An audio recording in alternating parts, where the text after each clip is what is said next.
So we've got FM and AI, 5 ways AI is driving transformation. And to speak about this, we've got the Chief Digital and Product Officer from Mitie. Afternoon all. It's going to be challenging to keep up because we've got so much of information. Bhaskar obviously decimated all our assumptions and all the glory that we want to sort of bring in. So it's going to be challenging, and my colleague Beverly can't make it today as well. So as a result, and she was supposed to keep me grounded, make it less geeky, but I'll try my best to be a little bit more realistic about what we're sort of doing around it. Fancy job title, but ultimately I'm sort of in between technology and operators. My role is to translate technology that the operators are using and making that impact around it. So before we get into some real use cases, so my focus here would be to sort of unpack some of the stuff, but there's an interesting, picture, and over the next few years, this will just continue to sort of expand, right? I mean, the change at which AI and all this technology is happening, it certainly gives me a fatigue, right? I'm AI fatigued. I keep up listening to podcasts, read so many stories and stuff like that, just to keep up and make sense of all of that, and then translate that to my board to understand and to apply that into our environment. So it's a tough job. But the model, the rate at which AI is changing is just phenomenal. On 27th Jan, when the first trading day after the full-scale awareness of the R1 DeepSeek model, the global economy, the Western economy actually lost about 1.5 trillion to 2 trillion value, right, in one single day. And it's larger than the global FM market, right? So global FM market is about $1.3 trillion. And a single day, because of one particular model, more than that value was lost in the Western economy, right? So this is the scale at which change is coming. I was quite interesting. Nobody spoke about quantum, right? I mean, the quantum computing is another era that is coming in, right? So Microsoft is recently announced a breakthrough using topological, AI models. They have a more stable qubit computing systems at the moment, right? The implication of that would be just crazy. Just to sort of explain you what exactly quantum is. So just imagine you are chasing a gold pot in between a maze, right? And every maze door is basically 1 and 0. So you can open one, check the outcome, come back. So that's basically 1 and 0. And this is today's computing. What quantum computing will enable us to do is open and close all gates all at the same time.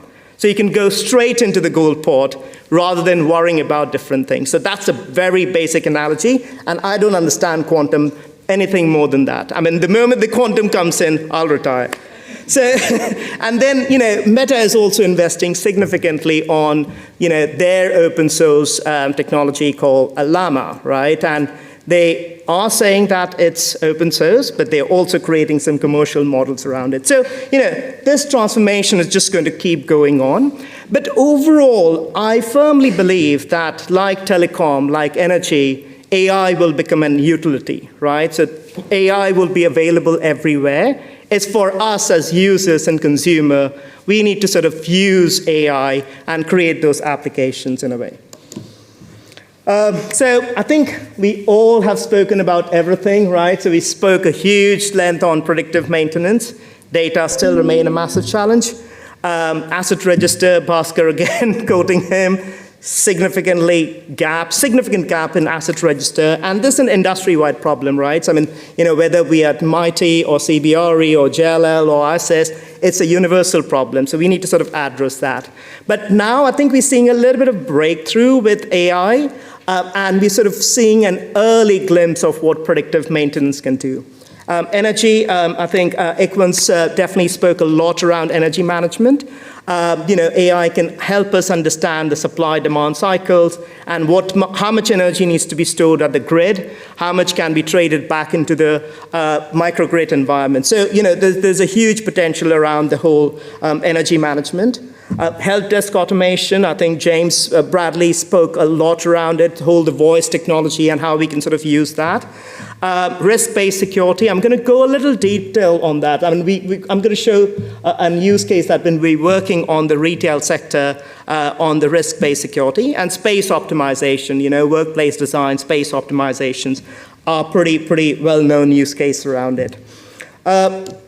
But, in terms of what AI is helping us doing, so 5 key things, right? So one, it's increasing our visibility. So we have much more visibility around our FM operations. We know what our customers are looking for. We have much more details on the insights and the trends and stuff like that.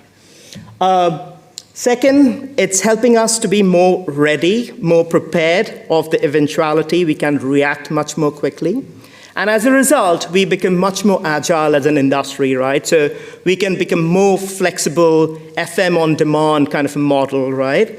And with that, what we can do is we can build resilience of our customers' portfolio. We become much more resilient to threat. We become much more resilient to failure and all those elements. And ultimately, is the customer experience, right? So we got AstraZeneca. They spoke about, it's all about, their requirements. So if the customer is not happy, whatever we are doing is all garbage. So let's unpack this, right? So I'm taking a security example, right? This map of the UK, and this is not the outcome of last May's election results, nothing to do with Labour versus Conservative, although the color looks like a bit like that. However, this is basically the risk profile of the country, right? And the risk profile of the country constantly changes. So, this is taken based on the data from UK crime statistics, UK's deprivation index, and we also overlay with the customer incidents data, plus our security teams who are on the ground, they collect a lot of data. So based on these data, the dimension, the risk dimension of the country constantly change, constantly evolve. But historically, and this is based on our top 8 retailers, right? So we got about 8,300 locations where Mitie offers security services.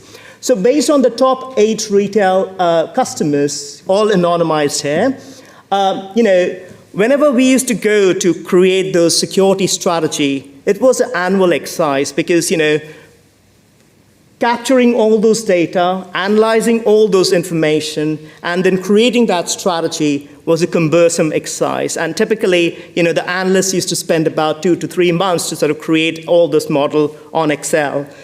But now what we can do is, within seconds, we can upload this information and we can extract the risk profile of the entire country.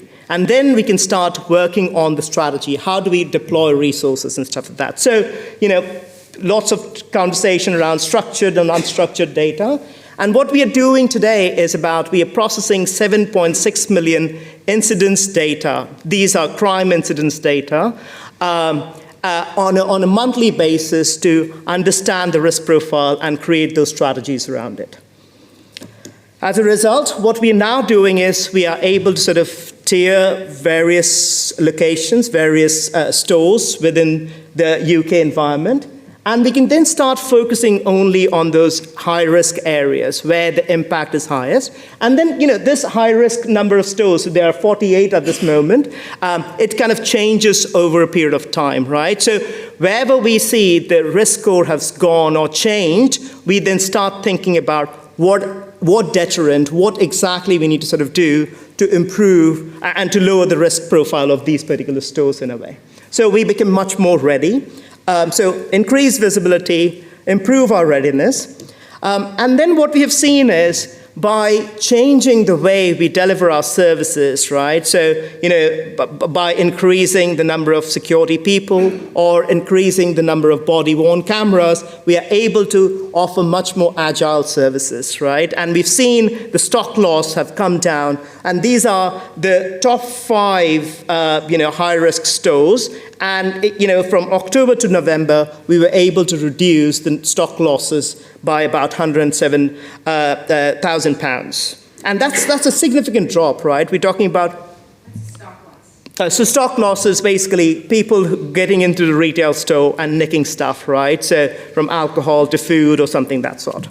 A drop of 46.4% within a month's time is a huge impact. And retailers today in the UK are losing about £3 billion worth of stock, right? So it's a huge impact and goes straight away to the bottom line. Policing is not even bothered. If anything which is less than £500, there's no reference. I mean, the police will not do anything about it because, there's just so many other social, criminal activities are going on. We don't have enough adequate resources to support those kind of incidences. So as a result, we are able to offer much more agile services. We can sort of flex our service delivery model quite rapidly. And, we can then start looking at certain degree of predictability. And as we sort of move, we're able to sort of drive much more resilience. So you can start looking at, what are the typical items which are get nicked, right? So you can see beer, wine, spirits, clothing, footwear, health and beauty. So you can then start looking at where we need to sort of deploy resources. At 3 o'clock in the afternoon on Thursday, you would find a high propensity of beers and spirits been nicked. Can we then change the shift of our security teams in those locations on Thursday afternoon between 3 to 4, right? Just an example. But these are some tiny little bit of information that can help us drive certain resilience around it.